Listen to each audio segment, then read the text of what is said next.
everyone. Welcome back to my fish room. Well, here we are. Today is January 1st, 2025. Happy New Year's to everyone.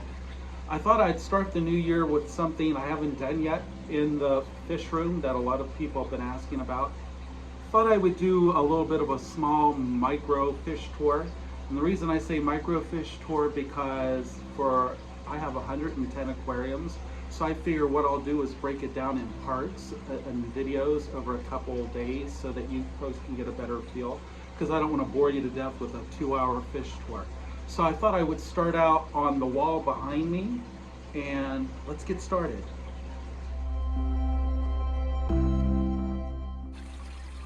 So up first is a fish that has been very popular with our customers over the last 2 years. Iliodon furcidens, or the trout goodeids. Before I go any further, I want to apologize for the reflections. It's very difficult in our fish room.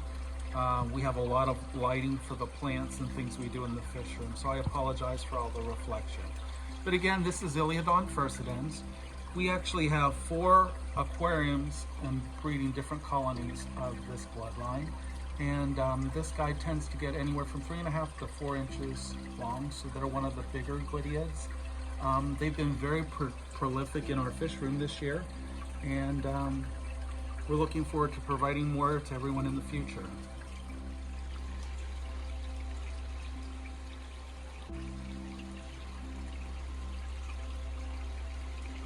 So up next is a species that some of you may already recognize. This is Scyphia francesei from Rheotichlin, also commonly known as the golden Scyphia. What's interesting about this species, as far back as 1978, this fish was registered through the International Union for Conservation of Nature as extinct in the wild, up until just a few years ago when it was reintroduced back into the wild and is successfully repopulating in Rheotichlin. This was one of the very first fish that we started working with in the fish room that had been extinct in the wild. And we're growing their numbers and have a couple different bloodlines of this fish. So this is another bloodline of Scyphia francesei. I literally had to move all the plants out of the tank so that you could see them. I currently have a small colony of this group. This is Scyphia francesei, Rheotichlin, and a friend of mine got his fish at American Libraries Association 2 years ago.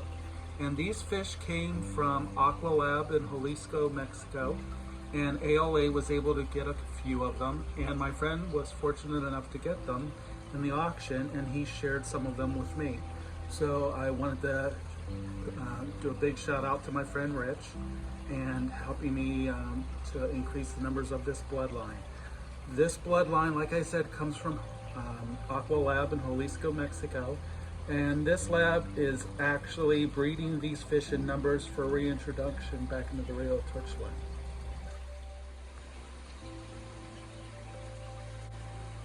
So the next species I'm going to show you is Elaphorus robustus, commonly known as the bulldog goodeids.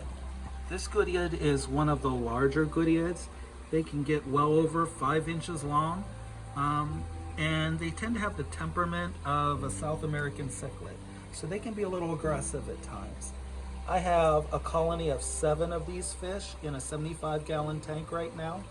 I have 6 females, 1 male, and I just got some of the first fry.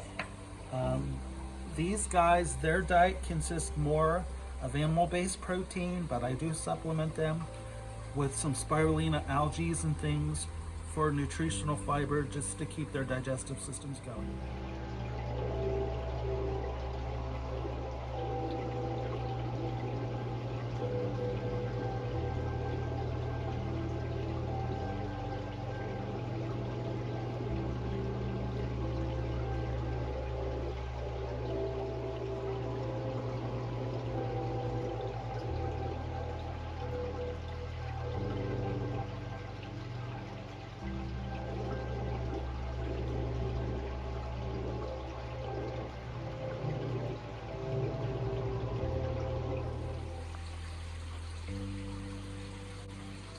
And here's a species some of you may recognize. This is Zoogoneticus tequila, commonly referred to as the tequila split fin. Up until recently, the numbers of these fish had depleted into the wild to the point where they were considered extinct by the International Union for the Conservation of Nature. However, just a few years ago, through conservation efforts, numbers of these fish were reintroduced back into the Rio Tichlin, where their numbers are growing today, and the outcome looks good for them for the future. The introduction of this fish back into the wild is considered one of the most successful reintroduction programs of an endangered or extinct species in IUCN history.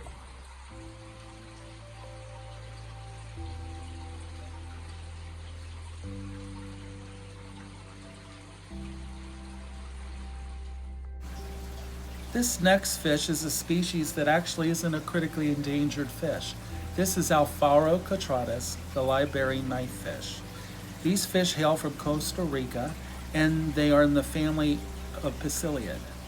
They're very similar to guppies in keeping, and their breeding habits are also similar. Most people find them very dull and drab. However, I find them quite interesting. I like their behaviors. I like the fact that they're a live-bearing fish that likes to school. But also, as they mature, you'll find that these fish get a lovely bronze honey color, and the males will sometimes show iridescent blue in their fins and body.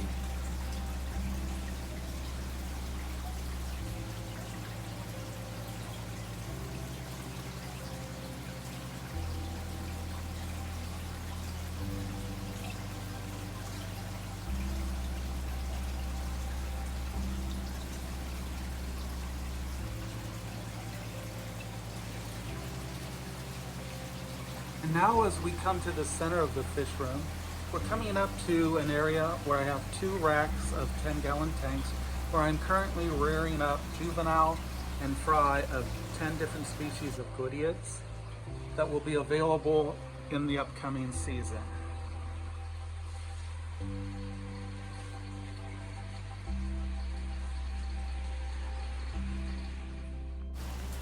Another interesting live bear that's not often found in the hobby is Balanosoxca lizanus. Now this fish is not critically endangered, but I wanted to include it in this video because it tends to be a more difficult to take care of and hard to find in the hobby.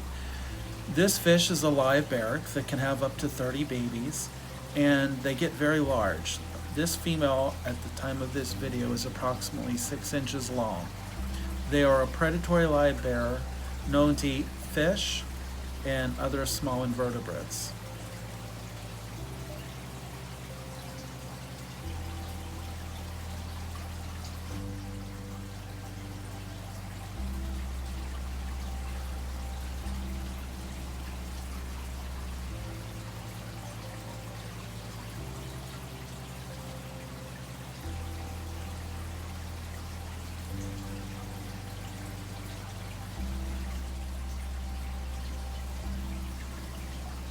And now for one of my favorite goodeids here in the fish room, Xenotoca variata Jesus Maria.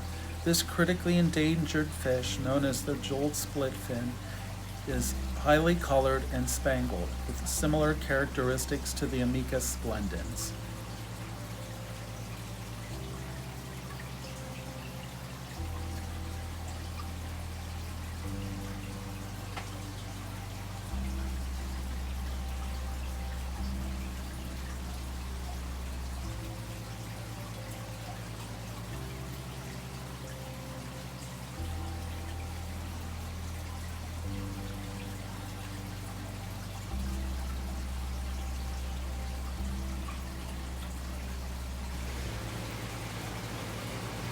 And now for one of the more common goodeids we can find in the hobby, Amicus splendens, also known as the butterfly goodeid.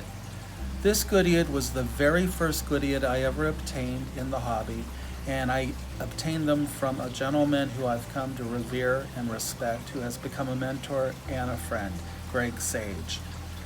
Sad to say about this fish is that probably within the next few years it will be listed as a critically endangered fish.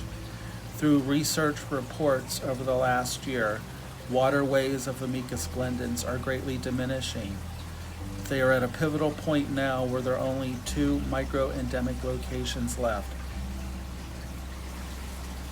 Should these fish become extinct in the near future, it will be up to hobbyists and scientists maintaining bloodlines of these fish for future generations and for possible reintroduction back into the wild.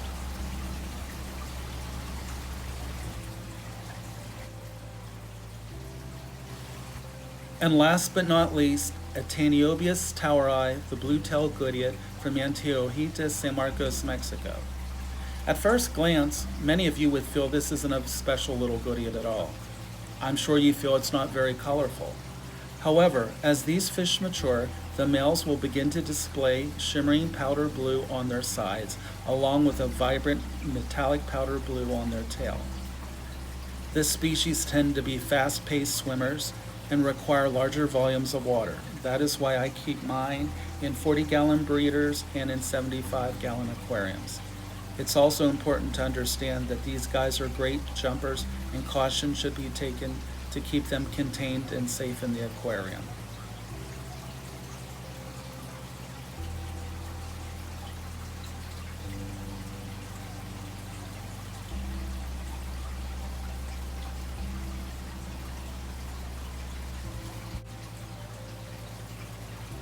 For more information regarding critically endangered fish, be sure to log on to these websites: the American Livebearers Association at livebearers.org.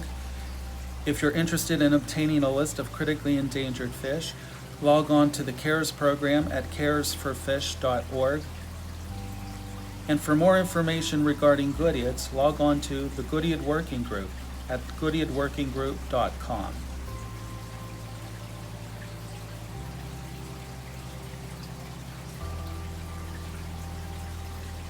Thanks for watching.